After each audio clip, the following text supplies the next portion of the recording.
Does the new Grand Highlander stand up to the hype from last year? We're showcasing the 2025 Grand Highlander Hybrid Limited with the XP X Series package, which is only in 5 states in the US. This year we have 6 different trims, 3 different power options, adding a new LE and a night shade. I'm Anthony from Hawkeye Rides. I'm going to go over some pros and cons. We're going to compare this against the competition to see if it's still worth the hype. 8 inches of clearance is standard on all of the Highlanders, whether you go Grand or not. Going into the limited trim, you get LED headlights, daytime runnings, and fog lights. The grille that's in your face gets all glossy black. The chrome that wraps around the front of the grille, front parking sensors, and the lower gets the satin aluminum. Now, comparing this against competition, the Kia Telluride doesn't have a hybrid variant, so therefore kind of makes this worth the hype in that perspective. But now for 2026, the Hyundai Palisade is bringing the heat because they have offered a hybrid powertrain, which underneath the hood of this, it's a 2.5 liter 4-cylinder producing 245 horsepower combined, compared to an eCVT transmission that's achieving 36 mpgs to the city, 32 mpgs for the highway. Maybe you're asking why. This is a hybrid. Shouldn't it be like near 40 mpgs? Well, this is a standard all-wheel drive configuration. The XP package, that's in 5 states of the US: Florida, North and South Carolina, Georgia, Alabama.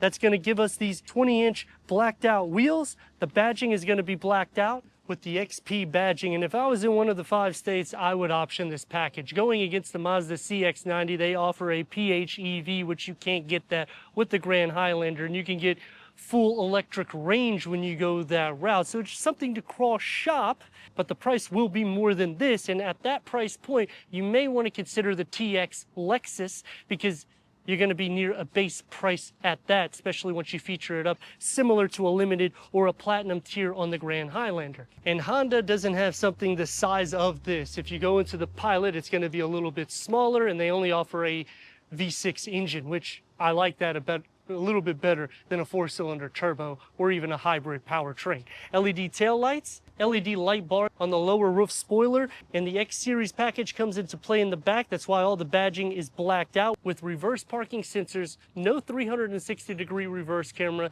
You have to go up the tier, a digital rear view mirror. You have to go into the platinum tier. These are reasons why I would skip it, but ultimately, you're getting great MPGs. It's a Toyota, so it's something that's going to last. You have a lot of interior space, which you're about to see, and it has all the same capabilities as everybody in its class, but it's a little bit longer and more capable than most of the competition. Power liftgate going into 20.6 cubic feet, which is over 4 cubic feet more than the regular Highlander.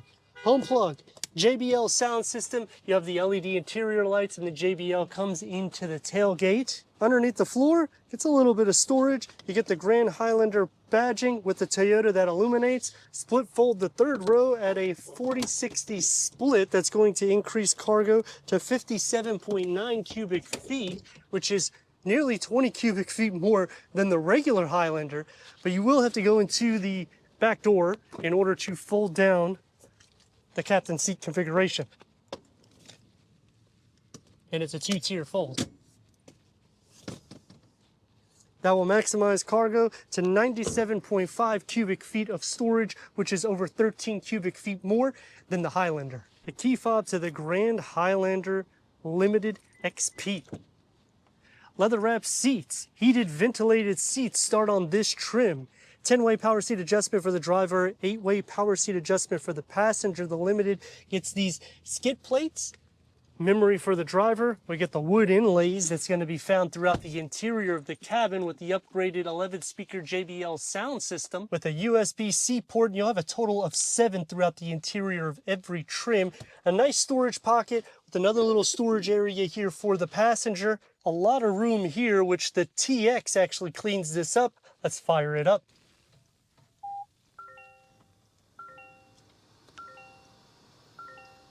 The Platinum and the Limited for the non-hybrid will get a 10-inch heads-up display and a digital rear view mirror. That's the only trims that you can configure that. The Limited Hybrid will get the home link, we get the auto-dimming rear view mirror, and a 12-inch infotainment screen with wireless Apple CarPlay, wireless Android Auto, Sirius XM, AM, FM, streaming, Bluetooth audio. Put it into reverse, and you get a reverse camera, not a 360-degree reverse camera. You can click here, and it will make it expand out more. But a con to me, it doesn't cover up the whole screen. Why do we have all this real estate and yet this is inside here? Now you can also take the grid off and it does move. And I like that you have the tow line. Tri-climate control settings is standard. 2 more USB-C ports here. There's the wireless charging pad, a huge storage area here, area for your key fob, and you have the cup holders that you can't remove. Now on the TX, this is configured different, so it makes it a little bit more accessible, but it would be better if they just had a full pass-through. I mean, let me know your thoughts on that. Driving mode select, you have a few right here, including your trail mode and your EV. This is gonna be a little bit more sporty. It slides open into a pretty deep storage pocket. You have a 12-volt charger right here. This will move forward or backwards, and you can see how deep it goes down. Leg space is going to be plenty. They do a good job carving it out. Leather wrapped steering wheel, it's heated. Multi-function.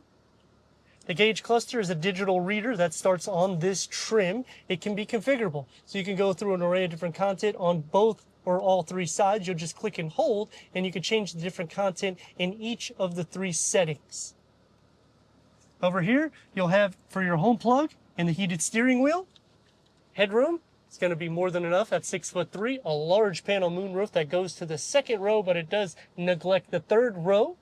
Door panel and dash configured together nicely. I do like the wood inlays. Now this can be changed in different trims. It's going to be soft here, one touch up and down for the windows with a long storage pocket and a little cubby for the driver. For the back seats, this is the opening that you have to fit 2 more. Now in the base trim in the XLE, you can have the bench. Manual sunshades. The door is going to have the same segment that's found in the front, a large storage pocket, and you have like a mint holder here. I wouldn't put any beverage, it'll probably fall. These seats will adjust, so you can rotate them forward where I wouldn't be able to fit, rotate it back, and now no one's going to be able to fit behind me. Captain seat configuration, so you have these, you just kind of relax. This center here can be removed. So now you have a full pass-through to go into the 3rd row, where you can just utilize this for your cup holders. 3rd climate control, heated rear seats, 2 USB-C ports. Here's that home plug that starts on the limited trim. Storage behind both of the front seats, and headroom for the 2nd row is good. These are also reclining seats, so that way you can really enjoy the 2nd row. Same thing, and you have a significant amount of headroom. That's with the seat back. Now we're going to put the seat up so you can actually see headroom is about the same, but this is where it gets better. Look at this, the leg room, I actually have some. And I'm going to be able to slide over here into the center. I could move this so that way I can just stretch it out, so I'd be just sharing a little bit of butt, leg, and shoulder space. You get 3 cup holders on both sides with 2 USB-C ports because of the limited trim. Headroom becomes a little bit more cramped. And then exiting the vehicle, that's the room that you have to exit, which is a little bit more than the Highlander. It's nearly 10 inches longer than the regular Highlander. So you're gonna have a lot more interior space. Towing capacity at 3,500 pounds, which is spot on for a hybrid variant. You're getting pretty decent MPGs, especially considering of how big this vehicle is. I mean, 36 over 32 with a combined of 34. That's pretty good for this vehicle. All-wheel drive configuration with an eCVT transmission. Let's see how the power goes. We got it in sport mode.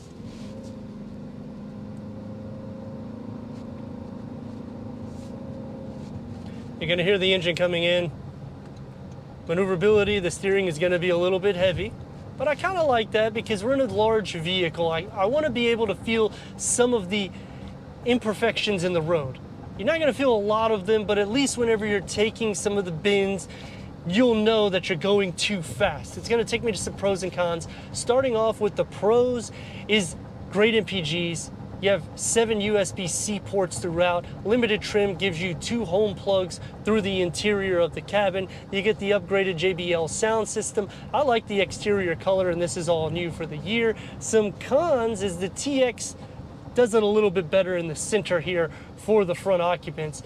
They don't have a pass-through, they just clean it up with a little bit more storage capacity, whereas here, you kind of lack a little bit in that department. Yes, they do carve it out in the dashboard for the passenger, and the door pockets are pretty good, but it would be nice if there was a full pass-through. I mean, when you're getting these larger vehicles, ideally, you're wanting space for everybody in each row, and charging ports, as well as plenty of circulation of the air and nooks where you could throw things in. Some other cons is the way the infotainment screen just comes out of the dash. I would have liked it to be more flush with the dashboard. They could have lowered it a little bit so it's not right in front of me, or made the dashboard come out a little bit. You could also see a lot of the harder materials or plastic found throughout the interior of this cabin.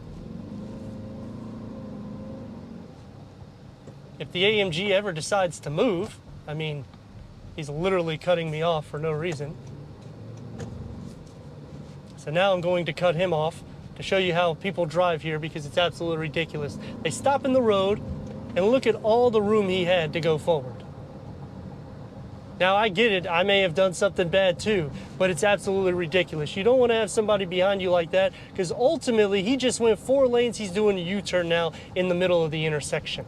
What Toyota is giving you puts you in other class variants that you're not going to get with Honda and Hyundai. You would have to go into like a Jeep Grand Wagoneer, and the price is going to be a lot more. Now you don't have to go to the Grand Wagoneer, you could just go into a Wagoneer, but you're still going to be paying at least 10 to 15 grand more. This is just a touch over 60 grand, which makes it a sweet spot, because even going against a Tahoe, you're gonna pay a lot more money to get what you're getting standard here. How's the brakes? That's what we need to see.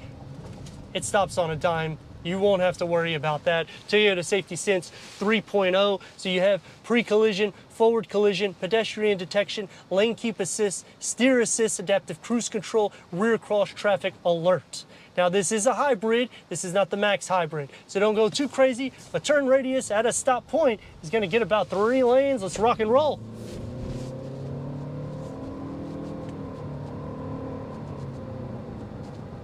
And you can see what I'm saying by the motivation and the great MPGs. It's a total package what you're getting here. Sound deadening, it's not that bad either. 20-inch wheels, suspension holds itself well, the seats are comfortable.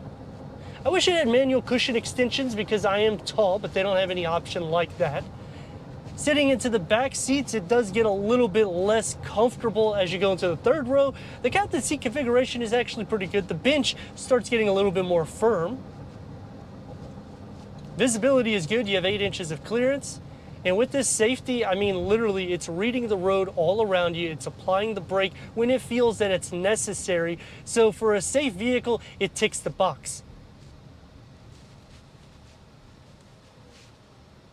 Is it worth the hype? I think so, but let me know in the comments what you think. And if you're new to the channel, consider subscribing. Check out the next video.